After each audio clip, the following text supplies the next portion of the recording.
The advice and opinions expressed by the host of Autism Live and her guests are meant solely as suggestion and should not be in any way construed as child-specific advice. Any choices you make in determining your child's treatment are completely at your own discretion.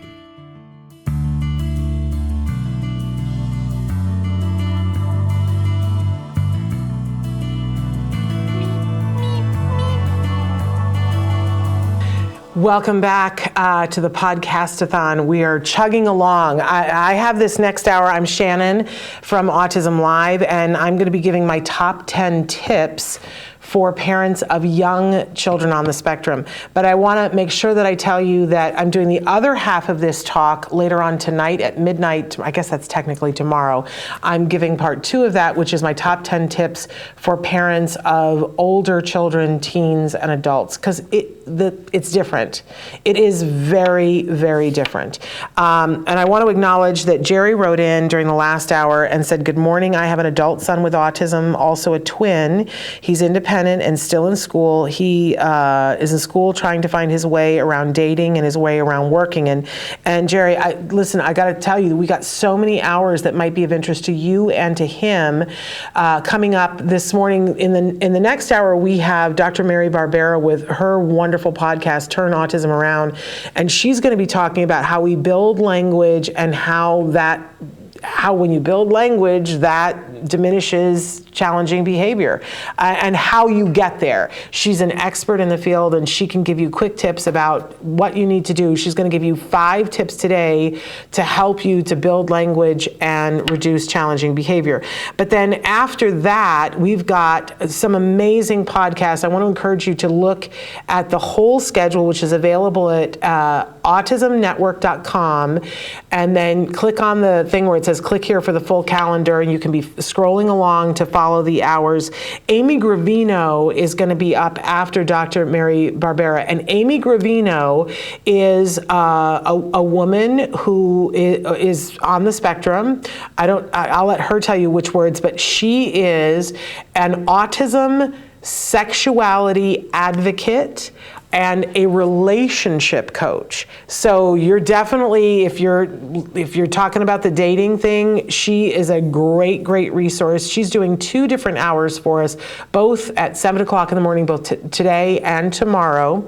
And then Dr. Carrie Magro does another show this evening, I believe at 7 o'clock tonight, Pacific time, and he's got a great book about dating on the spectrum as a man on the spectrum. And then also tomorrow morning, right before Amy Gravino's second talk, so that would be at 6 a.m. Pacific time, Tom Island is going to be here, and Tom is a Toastmaster, the first Toastmaster on the spectrum to achieve their highest rank. He's going to be here doing an entire talk on dating, love, relationships, and marriage on the spectrum, and he's going to be here with his girlfriend, Rosetta Walker, who is the Queen of Inspiration. So those are just some of the hours that I think that might be interesting to you or your son, Jerry, because those will be really amazing.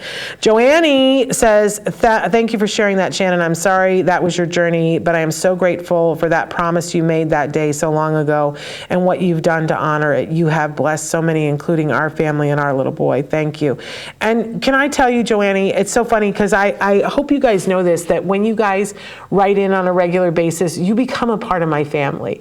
Dr. 𝗵𝗲𝗃𝗏𝗏 and I always get so excited when we have our regulars who come in and we follow you on Facebook and we see your posts, and I'm not always good about, liking or sharing or putting a heart, but I see your posts on a regular basis. I see how you're leading your life and with dignity and how you're getting it done for your kids, and it's meaningful and important to me, and you matter to me. So I'm so grateful, every day that we've done this show over the last 13 years, because in the beginning, I was like, I don't know what I have to say, but I promised I would help. I promised I would be here, and if nothing else, I always used to say, and I still say it now, 𝗔𝗕𝗄𝗏𝗧, and we hold hands, right? We're going to get there together. But my little mantra every day, because sometimes I feel like, oh, we don't have all the right equipment, or I don't look like the person who should be on camera. I have a great face for radio, but I would always say to myself, no, if we help one person today to get through their day, if we help somebody save $5 or save 5 minutes, it's worth it. It's absolutely worth it, because I'm paying down my karmic debt, right? Okay, so a couple of reminders. Please give to that iPad challenge, because we want to shave my head in the final hour of the Podcastathon, which is hour 44, which takes place at 10 a.m. tomorrow morning. I can't believe we're already at the place where we're saying tomorrow is the end, but there's so much good stuff between here and there. So during this talk, and I got to make sure I end on time, because Dr. 𝗵𝗲𝗏𝗧 is going to, there's the iPad challenge, givebutter.com/iPad challenge. Dr. 𝗵𝗲𝗏𝗧 is going to be here at the top of the next hour, and she's got great content, and she's an expert, and she's a parent herself, so we don't want to be late for her at all. But I want to get started with my PowerPoint here for my top 10 tips for parents of young children that are on the autism spectrum. I also want to say to you that I do have a book out, it's true. And the book is called Autism Parent to Parent. And it was very important to me to write the book, because I'm at an age where I'm acknowledging I'm not always going to be here. And I wanted to take everything that I had, because a mom said to me, Shannon, I just wish I could download everything that you know. And I thought, I'm going to have to write that down. It's not a perfect book, but I downloaded everything that I knew, and it's in the book. But I also want to say to you that you don't have to buy the book if you're watching the show on a regular basis, because we try to give this content away to you for free. It's not that we're trying to make a buck on you on the book. We're not at all. But sometimes people are like, it helps because then I can refer to this and I can put a Post-it note, so it's there if you want it. Okay, have we got the other PowerPoint? And we might be having troubles with that. Casey's going to see if he can find, it's the top 10 tips for, and it says younger in all caps. If you can find that, Casey. And I'm going to see if I can pull it up on my computer in case you don't have it. But I can't even do that. Hang on one second, you guys. Pause. Talk amongst yourselves for a second, right? That's what I normally say when I'm speaking live and have technical issues. Let's see if I can find it. I'm thinking that you don't have it, Casey. And we'll figure this out, you guys. Stick with us for just a second. But if you search for younger, and it's all in caps, and of course, I'm not even seeing it on my computer. Let me see if, well, there we go. There we go. Casey's fabulous. Casey's our nighttime person, because Traven can't be here for 44 hours straight, although it looked like he was going to be for a minute. Thank you, Casey. So here we go. And I always have to give the disclaimer, this is a parent-to-parent talk, which means I am not an expert. Dr. 𝗵𝗲𝗏𝗏𝗧 is going to be here next hour, and she is a parent of an individual on the spectrum, and she is an expert in the field of autism. I am not. I am not a BCBA. I am not a licensed marriage and family therapist. I am not. But I do have karmic debt to pay down, and I very much want to help people, as I just said in the last hour, and why. So let's take a look. And what I'm going to do, if it's okay, is that I'm going to very quickly go through the 10 things very quickly. And then I'm going to back it all up and go through them and explain them a little bit more, okay? So that if you got to go and you're like, I really need to know what it is that you were going to say, we'll get through all 10. So here we are. Number 1, dare to dream, but make a plan. So often, in Holly Robinson talked about this yesterday, you go in, you have the first meeting, they say autism, and it's like they take away everything, and they say ridiculous things like your child will never be able to do this. Sometimes they couch it and say probably. And I'm here to tell you, a lot of us had found out that a lot of things they say to you on that day, not so much. So please, no matter what they say to you, you get to dream. Nobody takes that away from you. You dare to dream. However, you can't just dream. You better make a plan. And we're going to talk about what that looks like. Number 2, you need to get good quality 𝗵𝗲𝗏. Early intensive behavioral intervention. Now, for me, I'm going to advocate that you get good ABA for that early intensive behavioral intervention. I'm going to tell you, you get to decide for your child, because when I'm talking to parents of young children, you know, you've got somebody who is under the age of 5, and you're going to take them into consideration and what they want and what's good for them, of course, but a lot of times it's you having to decide, because we don't let 4-year-olds decide what their medical treatment is, right? Later on, you're going to ask their opinion, but at 4, and if they're nonverbal, you're going to have to make these decisions, and you need to get good quality, early, intensive behavioral intervention. If you decide that you don't want to do an ABA program, I don't know what you're going to do, because nothing else is shown to be as effective. And if you're doing ABA, you got to make sure it's good, and it's got to be early, intensive behavioral intervention. Number 3, oh, this one is so big, you must get respite. It has to go at the top of your to-do list to find the funding, and we'll tell you a little bit about how you might find that, but you have to have respite. You have to be able to sign out sometimes and go be yourself and get rest. Essential, because this is a marathon, not a sprint. And what we have seen time and time again is the parents who say, I'm going to muscle through it. We get sick. Did this, made this mistake myself.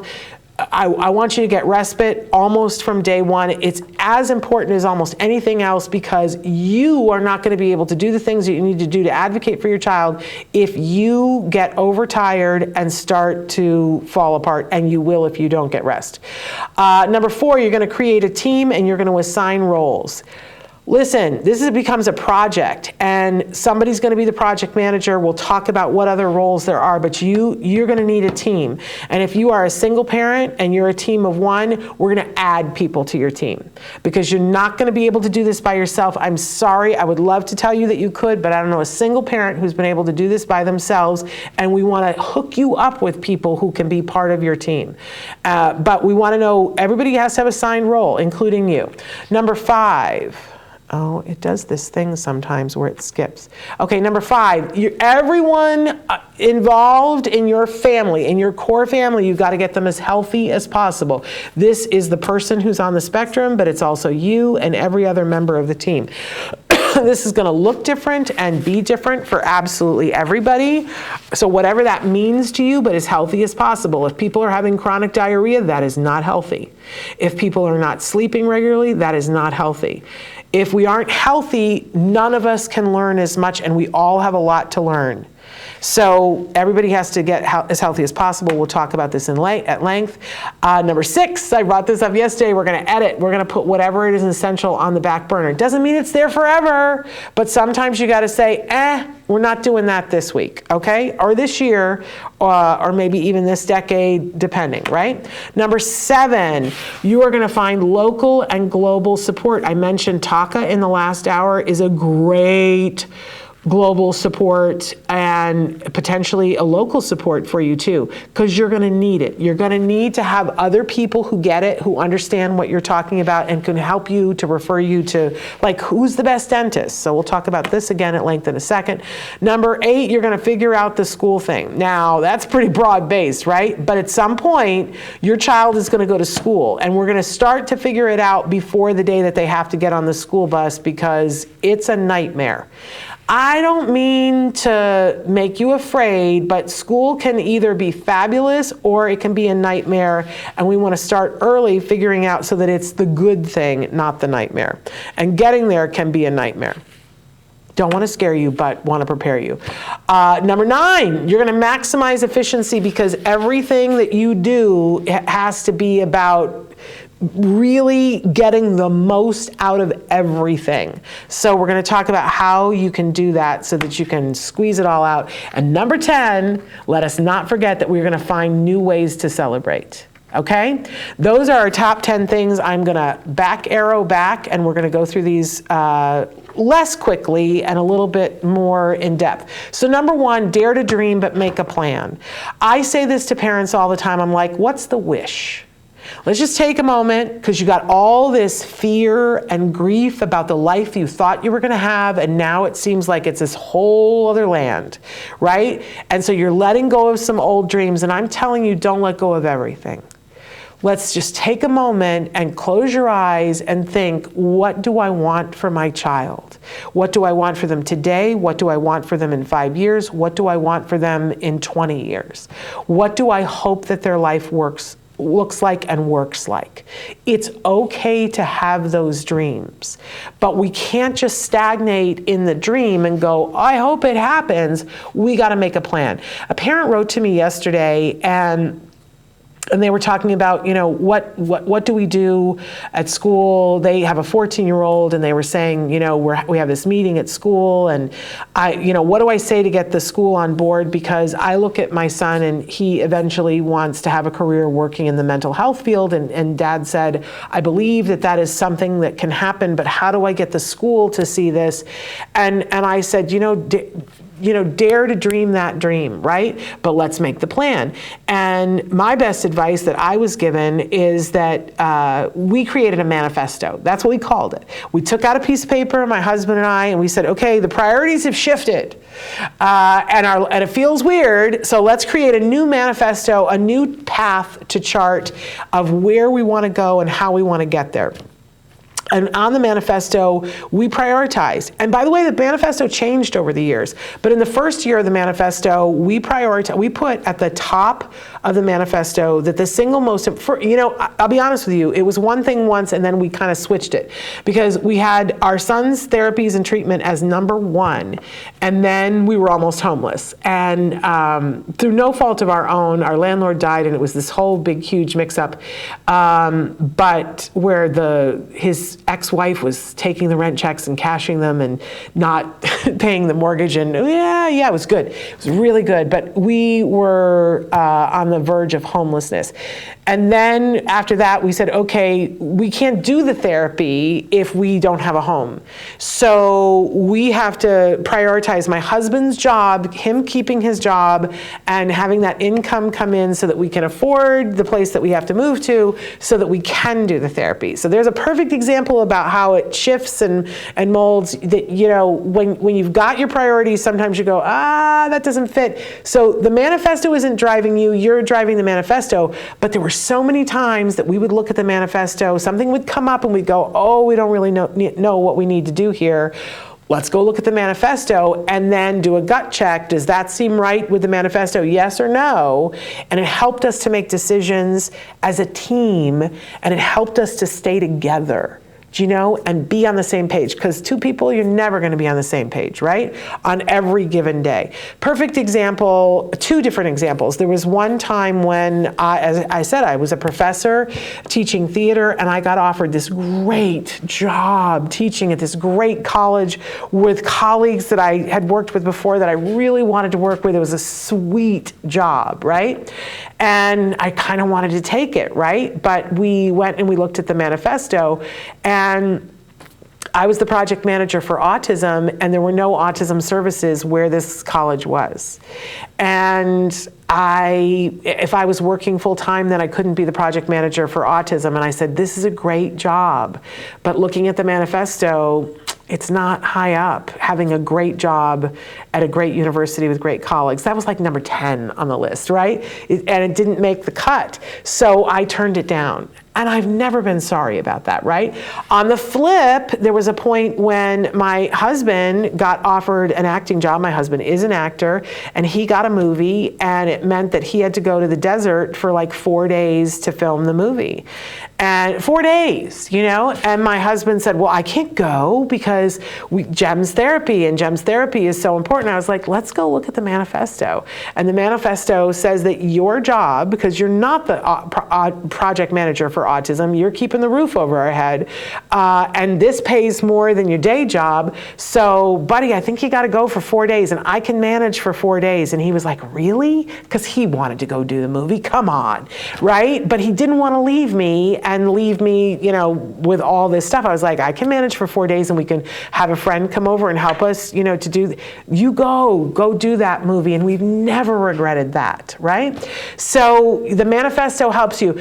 But if you don't make a plan, then you plan to fail. Have you heard that phrase? So for the dad yesterday, I was saying, if what you want when your child is 25 to be a mental health care professional, then let's think about if he's there at 25, what does he have to be doing at 24 to get there? Okay, now what does he have to be doing at 23 to get to the point of 24 so he can get to the 25? What does he have to be doing at 22, at 21, at 20, all the way down to 14? And once we get to 14, we go, oh, well, this is the stuff that we need to be doing so that he can be a mental health care professional at 25. That's making the plan. So, you know, if I wanted my son to be able to go to college, I was like, I want him to have that ability. I want him to graduate college and I graduate high school, and I want him to be able to go to college.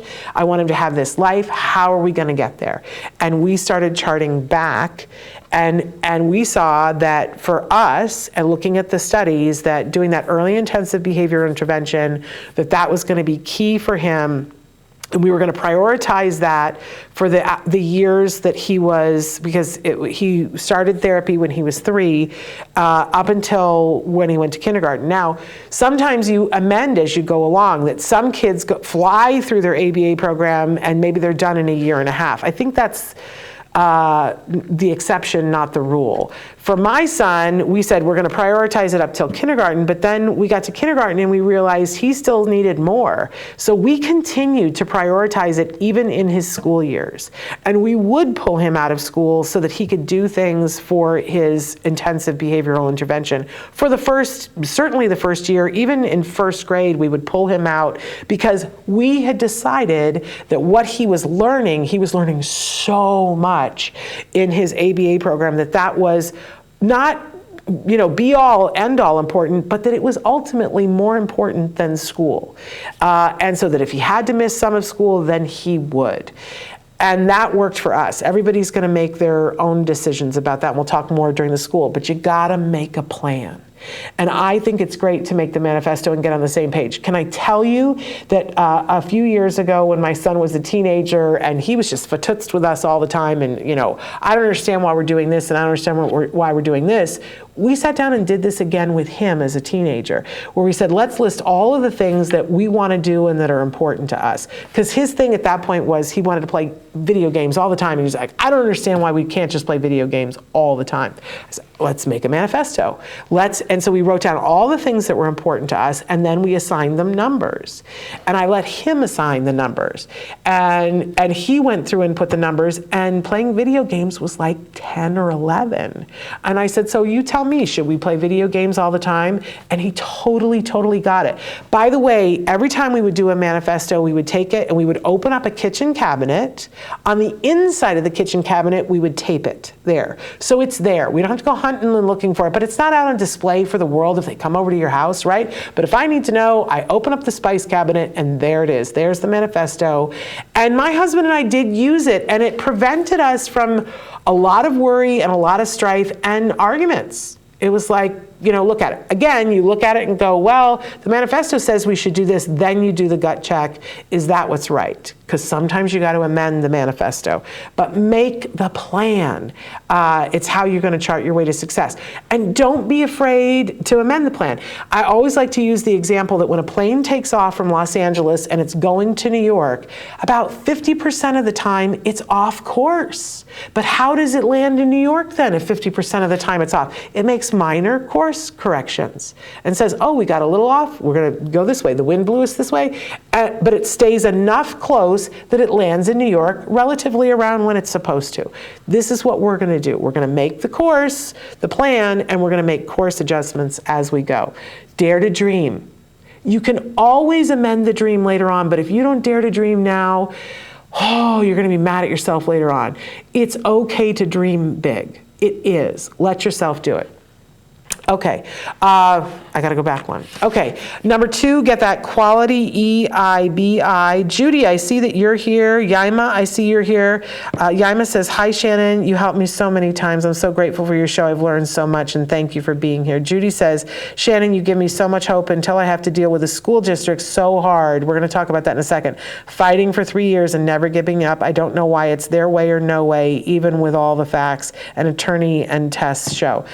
You know, Judy, I'm going to say this, and you're going to hate me for saying this, but sometimes it's about things that aren't about your child, because sometimes schools dig in, and when they dig in really hard, even though the test results are there and whatever, it's because they don't want you to be the test case, and they're afraid that if you ask for things and they give it to you, that they're going to have to give it to everyone. You got to make a judgment call at this point, because you've been fighting them for 3 years. They're trying to wear you down. You might be close to the end, and if you're right at the place where you're going to go to court, maybe you stick it out. But if you're not close to that, you know, I know it becomes this thing where we go, they're not going to wear me down. They're not going to wear me down. To what end? There's probably a school within 30 miles of where you are that isn't going to play this game with you. And shame on them for playing this game with you. But, you know, it's very hard to fight a land war in Asia, and if you're having to fight to get this service, and then you got to fight with the school, I'm all about fighting with the school. You know, I fought with the school, but I lost years of my life fighting with the school. Years of my life that I'm not going to get back. And I'm not sorry that I did it, but I do say to other people, if it's clear that they're going to dig their heels in and be asshats, as I like to say, sometimes you got to walk away from that and flip them off as you walk away. Sorry, we're doing frank talk here, but if you're close to the end, don't give up, because you'll likely win, and that's why they're being so mean to you. But shame on them, and you can tell them that I said that. Okay. Back to number 2, you want to get good quality early intensive behavioral intervention. This is what has been shown to be effective. Yes, when I say that, I am saying good quality intensive ABA. I hate that we are at the point where we have to qualify with ABA, because it used to be that we were like, oh, there's people doing some bad ABA, and now it's that I think probably more than 50% of the cases that I hear about, I am shocked and appalled, because I don't think it's ABA at all, but they're calling it ABA. And that shocks and offends me, but I don't have time for that, because I need to prepare you guys so that you can look at it and know whether you're getting good quality ABA. But here's one of the hallmarks of it. Good quality ABA for somebody under the age of 5 is intensive. For my son in that first year, it was 40 hours a week of intensive behavioral intervention from an agency that would come to our house, that would do that intensive behavioral intervention with him.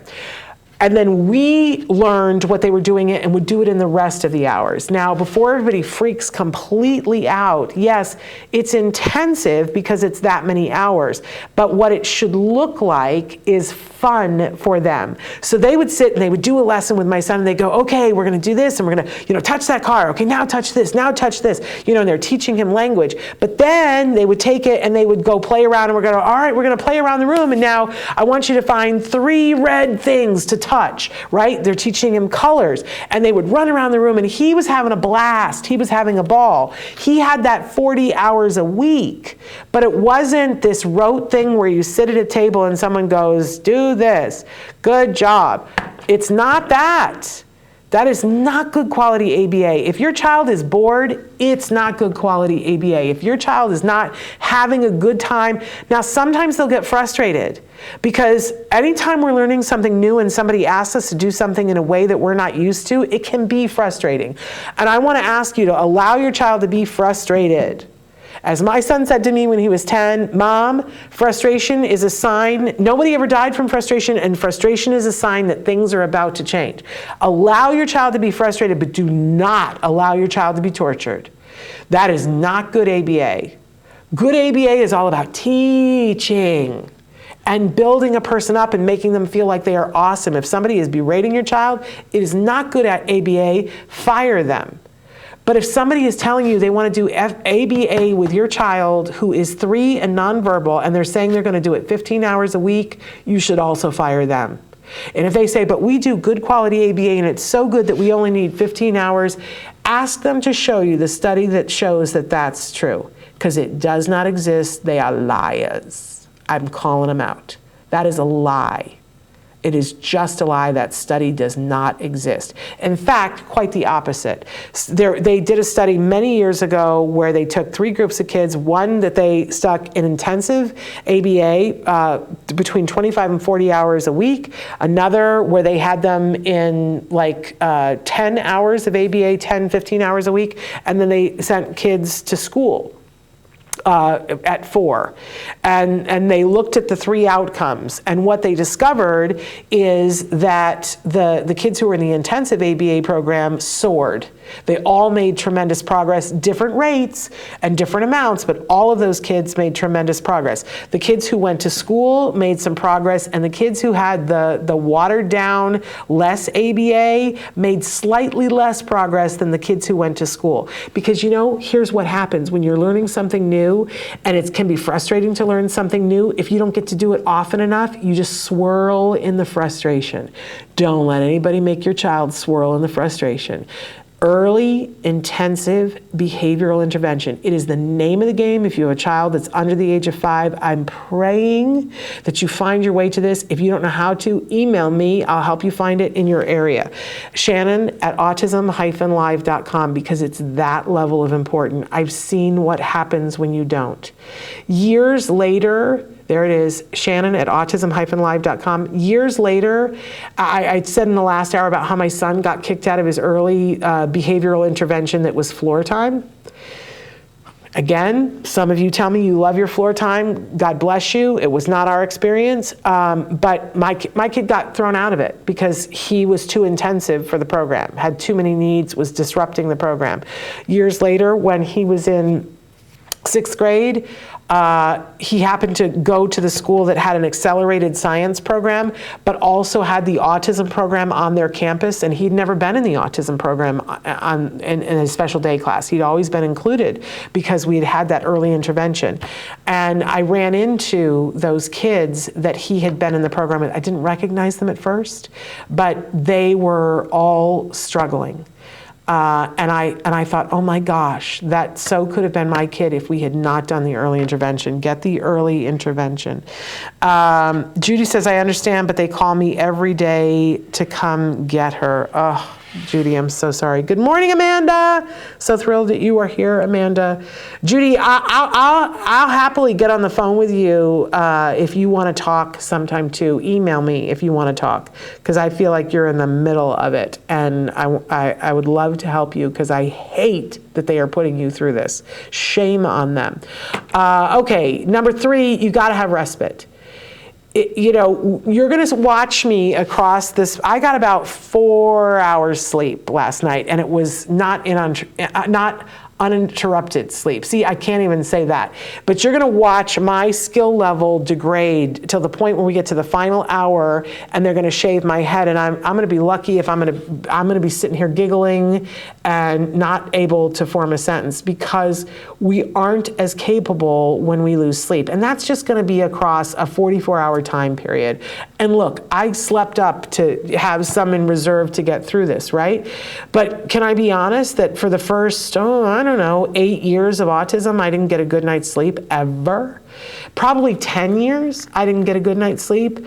And you just aren't as capable. When they finally came in and did stuff with my son so that he could sleep, then I was able to start working on sleep for myself. And it's not just sleep, it's time away. Whatever is important to you, whatever makes you feel like you. Like, I know I'm not a nails person. I used to be, but I'm so not anymore. But I have friends who they need every once in a while to go someplace and get a mani-pedi to feel like a person. They just feel better. I talked the other day about, it's a good day when I put lotion on. It's like, woo, self-care, lotion. We don't do these things when we are prioritizing our child. But what happens is we start to fall apart. And I've watched far too many parents, including myself, get sick. And thank God when I got sick, it wasn't as devastating as I've seen for other people. I've seen people perish. You gotta be able to run this long race, which means you have to have respite. So most states in the United States have a fund for respite. And there is a process that you have to go through to apply for the respite. This is part of why I tell you to be in a local and global support, because you really want to be asking other people, hey, how do I get respite funding? Because somebody's got the fast track where you are. You don't have to go reinvent the wheel. You don't have to spend 3 days on the phone. Find the group that's got the parents who've already figured it out and say, what steps do I take? And then follow them. But this is something I want to ask you to do today. If you don't have respite, I want you to find it today. Now, it might be that it takes a while for you to get your funding, so I want you to think, who do I trust? And it might be that your initial reaction is, Shannon, I got nobody. I'm a single parent. I got nobody. I got no family living near me. And that might be the reality, but I want to challenge you a little bit. Is there anybody? Is there a friend that you have from school? Because in our case, I had a friend from college who was moving to LA and didn't have a job yet, and we had to go to a class to be able to be eligible for ABA, and both my husband and I had to go, and I had nobody. And I called my friend and I said, hey, first of all, would you be willing to come and be with me and my child together for a couple of days so that I can show you how things work with him? And then could you stay with him so that we could go to this class? And that doesn't even really count as respite, but it was essential. And I'm telling you, it's very likely that you'll be able to find someone. If you can't, when you're applying for respite, be talking to them about the fact that you don't have somebody. There are agencies that will provide respite. Obviously, you want to really check those people out and make sure that it's somebody good. I will even say that, at one point we had somebody taking care of my son, and my mom was there because my mom physically wasn't capable of doing all the things she needed to do to take care of my son, but the respite worker was there, so I had peace of mind knowing my mom's watching the respite worker and the respite worker's watching my child. We're covered. I can go take a nap or take a bubble bath or read a book or go to a store. You know what I mean? You have to have time for yourself or you will run out of gas. And that is the most horrible thing, because in the moment when you run out of gas, you go, oh no, what have I done? Prepare ahead of time. You really got to prioritize this. This is why it's one of my top 10 tips. Judy, yes, email me. Amanda says sleep is so important. There was that one study released about daylight savings and how important sleep is. It's eye-opening, absolutely. But that's just one part of respite. There are people who just use it to go take a bubble bath. Sometimes you got to do that to feel human. And you know what happens? It charges your batteries and you come back better. You are a better parent and you're more capable. There have been so many studies done about autism parents, and if they meditate for 20 minutes or more a day, that their children have better outcomes. It's like, what? If I meditate 20 hours, 20 minutes, 20 hours, that'd be a lot. 20 minutes or more a day, my child is going to have a better outcome. Think about all the things that have to happen for a parent of a young child to have 20 minutes to meditate. You got to clear the decks for that. That's why respite, prioritize it. Okay. You got to create a team and you got to assign roles. I love 𝗏𝗏 is going to be with me later on tonight to do Let's Talk Movies. We're doing a complete retrospective of autism in movies and how it's been depicted. I'm really excited to talk to her about that. But Moira works for the Autism Community in Action, 𝗃𝗃, and she used to give these amazing talks, she and her husband, and that's kind of how I met her the first time, that they gave this amazing talk about how to be a couple and manage autism. And they said, you got to pick the project manager. Now, A lot of times, that's the mom, but not always. I've met a lot of project managers that are dads, but it can't really be both people because somebody's got to be working keeping the roof over the head. And the division of labor, it's different in every family. A lot of times it's like one parent stays home and is the custodial parent and handles all the autism stuff, while the other parent handles all of the bills and the funding and goes to work and makes sure the roof is over the head. But I've seen people split it up different ways, where somebody is the caretaker, and they're taking care of the bills, and the other person is going to work and they're taking care of all the autism thing. However it works for you, but it's best to assign roles so that you know who's responsible for what. And a lot of times people will say to me, well, I do all the research, I do all the homework, and I come to my husband and I say, well, I really want to do this, and that's when he's got a bunch of questions. But you know what? When you do this and you assign roles, it makes it so much easier to do that. That's exactly what I would do. I would do all the research, and then I would go to my husband and I would say, here's the I would present it to him just like a project manager would. I would say, here's all the research that I've done. Here's what our choices are. Here's the decision that I've made based on the research. I'm giving you the research. If you'd like to do further research on it, you absolutely can, but as the project manager, I'm recommending this. And then if my husband wanted to do the research, he could. If he wanted to discuss other options, it was on him that he had to do more research for that. It was very clear, because you get resentful if you do all the research and say, I think, and then they start asking questions. You're like, you don't trust my opinion. But if you do it like a project manager, no resentment, right? But I think it's also essential that everybody who's on your team, and you do need to build this team, has a role. So you want to have, I said in the last hour, my recipe for success is to do the prescription, to be involved in it, and to use experts. So you got to have some experts on your team. I am so lucky that without even knowing it, I had Dr. 𝗔𝗓𝗄𝗧. I didn't meet her, but she was an expert on my team. She was looking at the programs that my son was having, and she was training the people who were working with him. I didn't even know her, but she was one of the experts on my team. But as I came to know her, man, I made sure that I kept her on my team because she was a good expert. You want to see who are the people you trust. You find the teacher that is the person that you can trust, right? I thought that there were people in my family and in my life and in my friend group that were going to be people that were going to really be there for me in this autism journey, and they were going to show up and helpful. Not so much. In fact, I was often shocked by the people who couldn't show up and the people who did.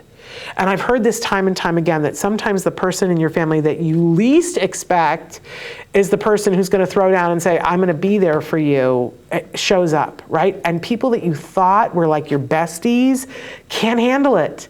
And we can be mad and judgmental about it, but you don't even have time for that. So you start building your team and you keep evaluating and go, this person I'm keeping, that person I'm not keeping, but you build this core team for yourself. And it might be you and one other person, and that person may not even be here where you are. They might be long distance. Put me on your team, right? Put Dr. 𝗔𝗓𝗄𝗧 on your team. But build your team and assign us roles of what expectations we have for each other and what your expectation is for yourself, because you can't do it by yourself. And listen, I think we all have felt at some time that we were supposed to do it by ourselves. Well, I should know this and I should be able to. No, you can't. We love the phrase, it takes a village. Well, with autism, it takes the village plus the town next door, right? You gotta have a team. And sometimes that's hard to have a team because other people's opinions, and you feel like I'm the parent and I have to parent by committee. Listen, you're not only on the team, you're probably leading the team, so you get the final say. Don't let anybody take that away from you, and don't let anybody vote you off of the team, right? I would always go into IEPs and they would say, well, we think this, and I would go, when did you decide that? Because I'm here at the IEP meeting and I'm on the IEP team. I'm sorry, when was I voted off the team? I must not have been invited to that meeting. I'm on the team. So we haven't decided anything yet. They didn't like me when I said that, but that's true. Amanda says, nobody shows up. I need new people. Well, I said to you yesterday, I want to be one of your people, Amanda. And you know what? This is the reality, is that sometimes people don't have the ability to show up, and it's devastating. And it hurts our feelings in fresh new ways we didn't even know possible, because I'm asking you to show up for my kid. It isn't even for me. Can you not see that I'm a person in pain trying to help this individual that I love? Could you please show up? I got to tell you, it hurts, but I want to fill you with hope that it's sort of that thing when you're dating where you can look at it as like, why do I keep dating all these losers, until I find the right person? But I love people when they're like, oh, no, that person's definitely not the person, which means I'm that much closer to finding the person. And I want to say that, and I want to believe that for you, Amanda, that if it's not these people, it's going to be somebody else. And that you are going to have people there. But I want to be one of your people, Amanda. And I hope that you get new people. And don't be afraid. Kick people off the team. Vote them right off the island. And don't feel bad about it. Too bad. So sad you couldn't be there for me. Number 5, get everyone as healthy as possible. This is essential. And it means something for everybody in a different way. I put food and the color of the rainbow here because I love to talk about eating the rainbow. I love that Dr. 𝗵𝗂𝗧 talks about this, the importance of health. You're going to find that there is a prejudice against your child because your child has a diagnosis of autism, and every time you go, most doctors, I don't want to say every time, but most doctors you're going to go to are going to look at that and chalk everything up to autism. I really think we should vote those doctors off the island. But ask me how I really feel. I really think it's time to look for a new pediatrician if that's what your pediatrician says. Because if you're saying, I've heard people have this happen. Their child is having chronic diarrhea. That, people who are like, my child is 5 and has never had a formed bowel movement.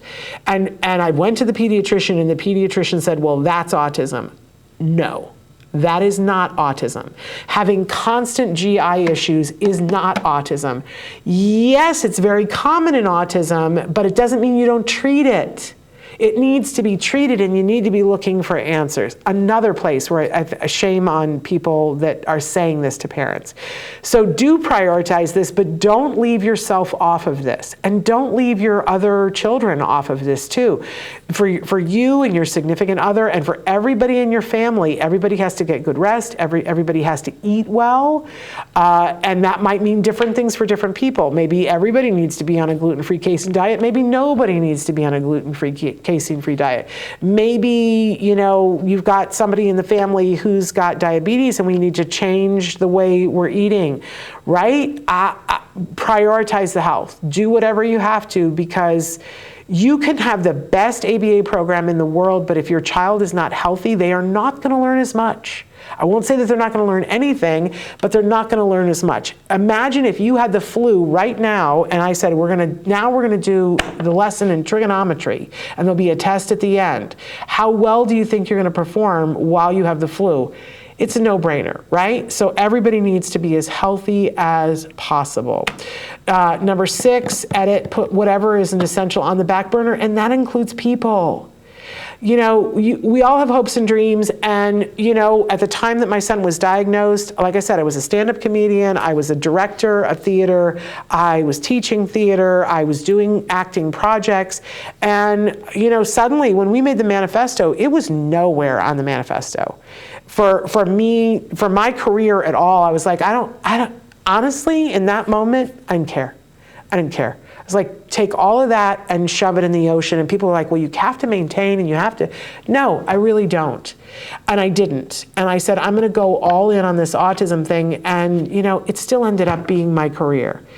It's amazing to me that I'm much more in front of, I'm not doing Shakespeare, right? But I'm much more in front of a camera than I ever was going to be had I not chosen this path. Let's be honest. So back burner what has to be back burner, make that manifesto, and when something like 9, 10, 11, 12, Back burner that stuff. You don't have to do everything. I love that Dr. Jonathan Tarbox used to always say on the show, think of it like preparing somebody for the Olympics. When families get ready to put somebody through the Olympics, they make a decision and they go, we're going to prioritize this for the next 4 years.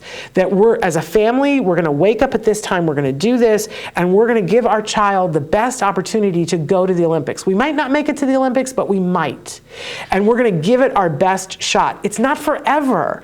But for the next 4 years of our life, we're going to say, we're doing this, which means we're not going to go to the jamboree, which means we're not going to, see every movie that comes out for the Oscars. We're going to see 2 of them. And we're not going to go on this vacation, or we're not going to do that because we've prioritized that thing. It's editing. Same thing with our kids. We're taking our kids to the Olympics. We're going to set aside 4 years. It's not forever. Edit now. You can bring some of these things back onto the burner later on. I'm a great example of that. Here we go. And I skipped one. Number 7, find that local and global support group. I think that TACA would be my first stop, TACAnow.org. You're going to find more information on their website than any other autism website, including ours. There, I say it all the time.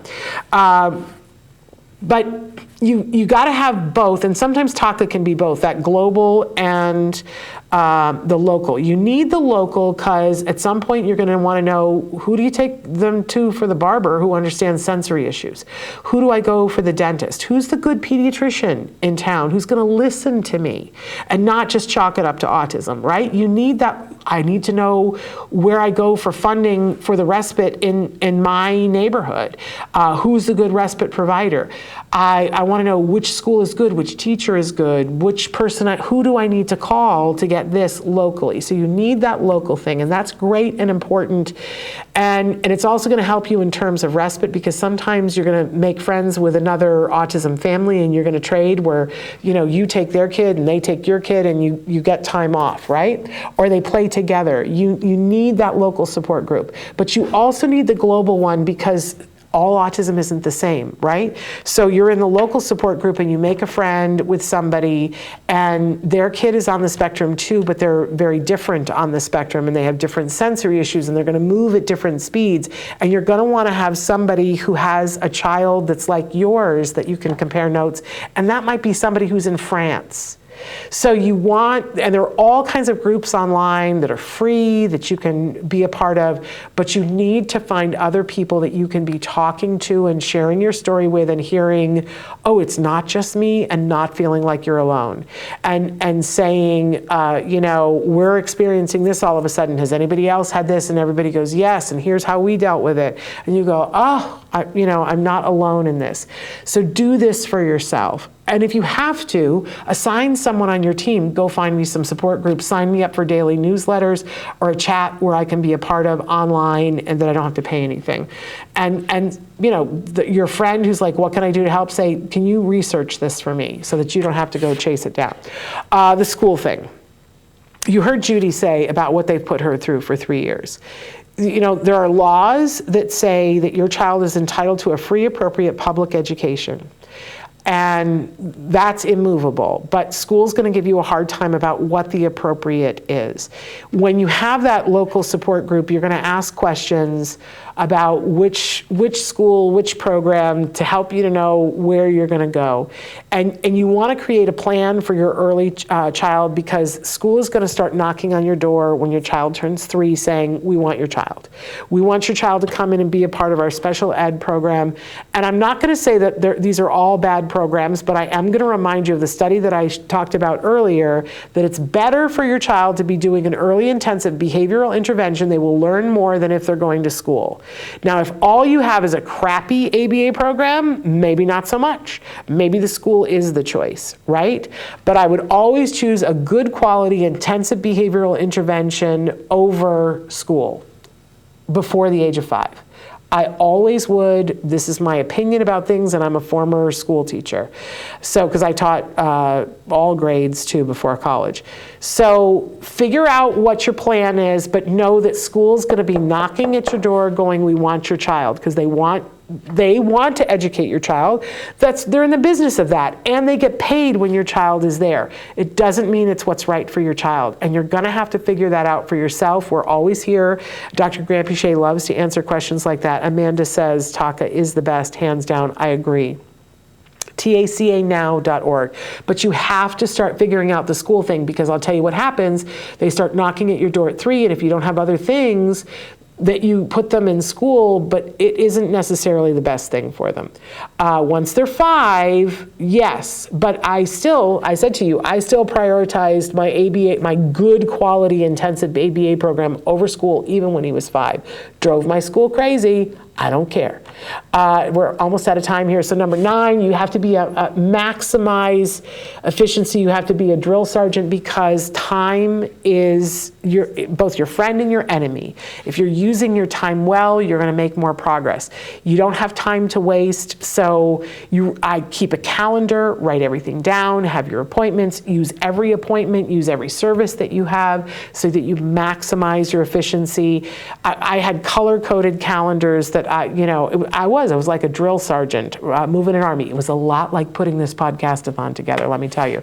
But number 10, I don't want to leave this one out. You must find ways to celebrate, and it might not look like how it used to look, but find the way to celebrate. I think one of the best gifts that somebody gave to me was saying, you're going through a lot because your child didn't develop language in the way that you expected, but now you get to see that language is a miracle, and you're going to watch it incrementally come. Celebrate that. Celebrate every single miracle that happens that sometimes people gloss over. People walk by a toddler talking and act like it's not the most incredible thing that's ever happened in the world. We have the privilege of not missing the miracle.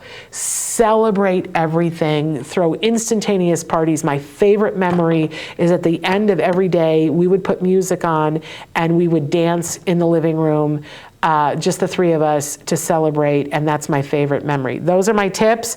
I have to turn off and let you guys go, because Dr. 𝗵𝗲𝗃𝗀𝗧 is up next with Turn Autism Around. She's got great tips for you guys, things that you can do today to build that language and reduce that challenging behavior. So I will see you in a couple of hours, but stay tuned. Dr. 𝗵𝗲𝗃𝗀𝗧 up next.